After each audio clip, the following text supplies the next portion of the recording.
Inside Track, time now for the personality profile, and I welcome to the Inside Track the man who is now setting a record for the most appearances with me on radio and television, Mr. Mark Schwartz. Mark, welcome to the Inside Track. Yeah, thank you, Gary.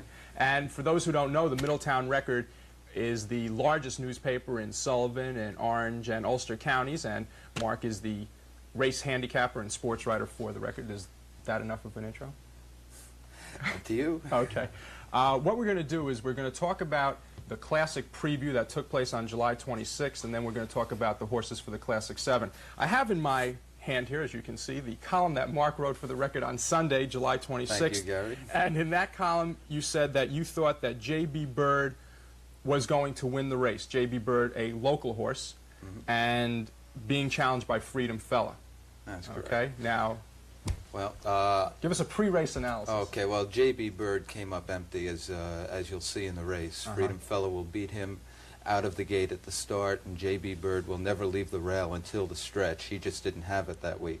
But I stand by my analysis that that I thought Freedom Fella was just up here for a race to get a little bit tighter and more ready for next week's Classic. Now, I think that brings up a very interesting point. There were no eliminations this year. Usually there are 2 or 3 eliminations leading up to the Classic.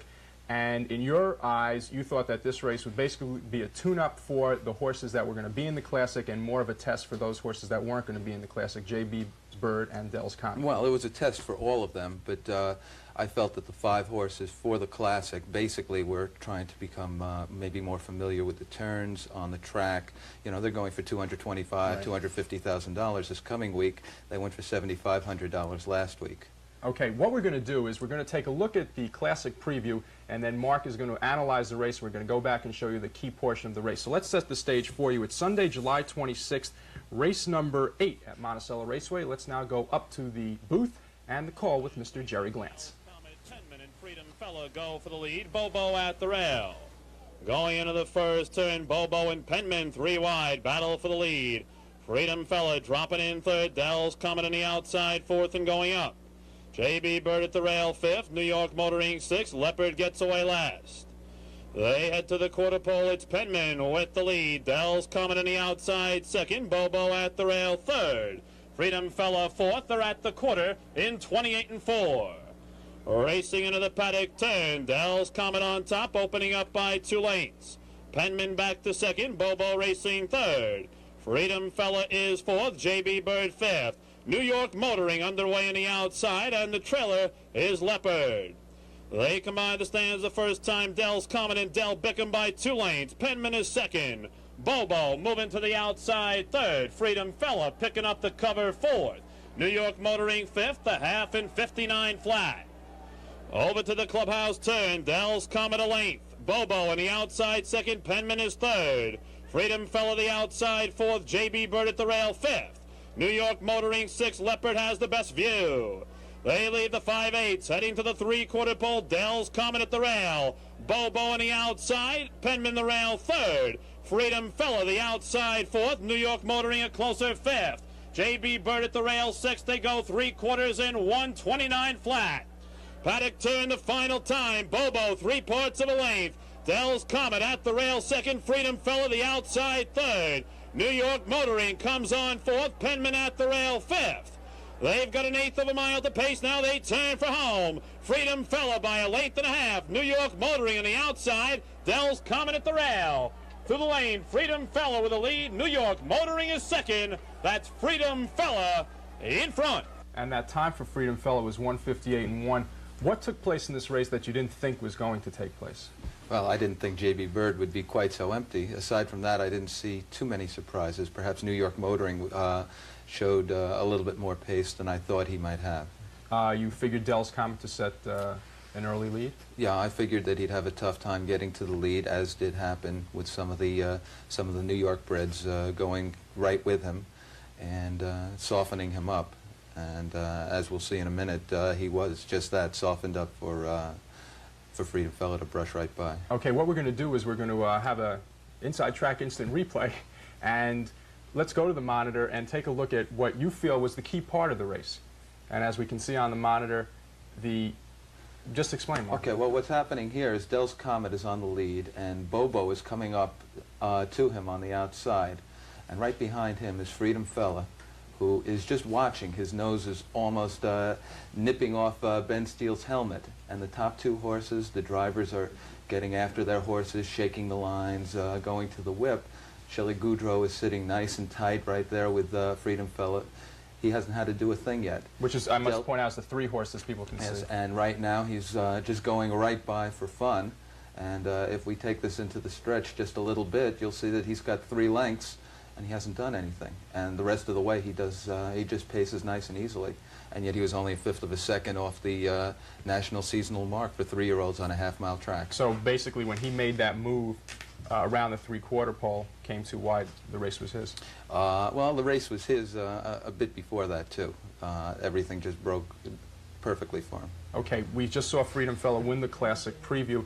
Let's talk about some of the horses that are going to be in the Monticello Classic VII, starting off with Brand New Fella.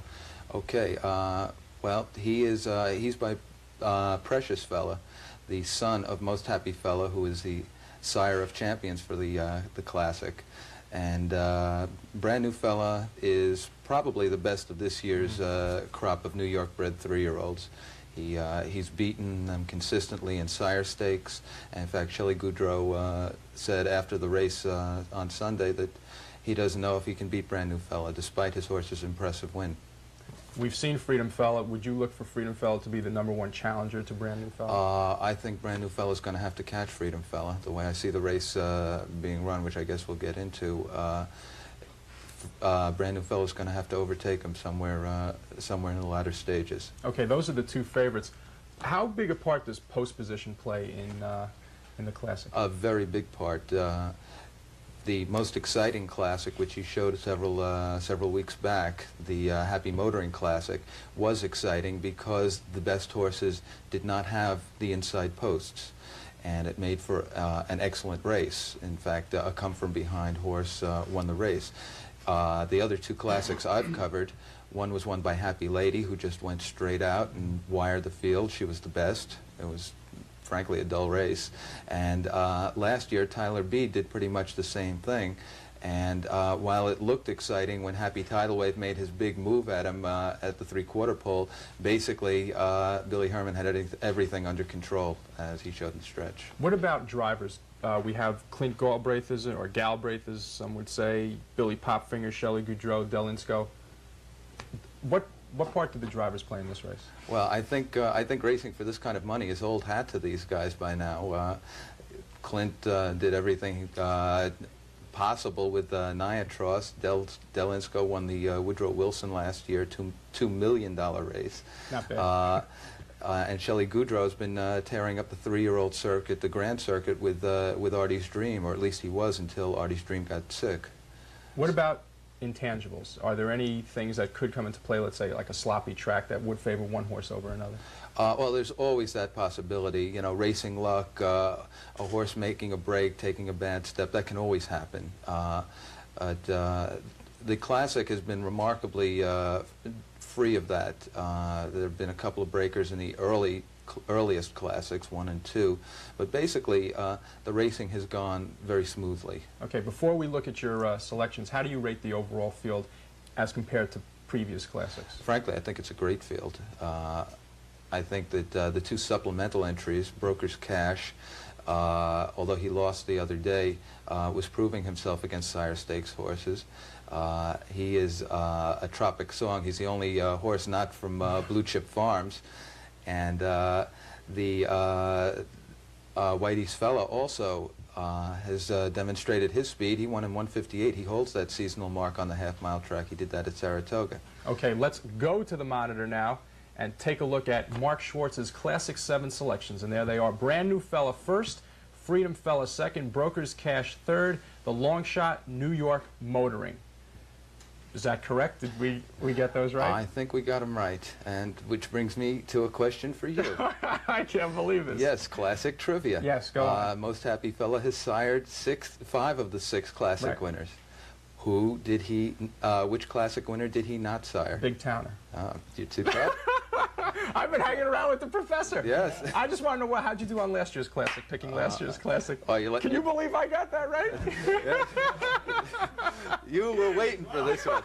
But thank you for letting me bow out gracefully. I did have the winner last year. Okay. First time in 3 years. Mark, thanks a lot for once again helping me out on the inside track. Okay, Gary. My thanks once again to Mr. Mark Schwartz, handicapper for the Times Herald record, and we'll see how he did when we look at the Classic next week. Coming up, the professor,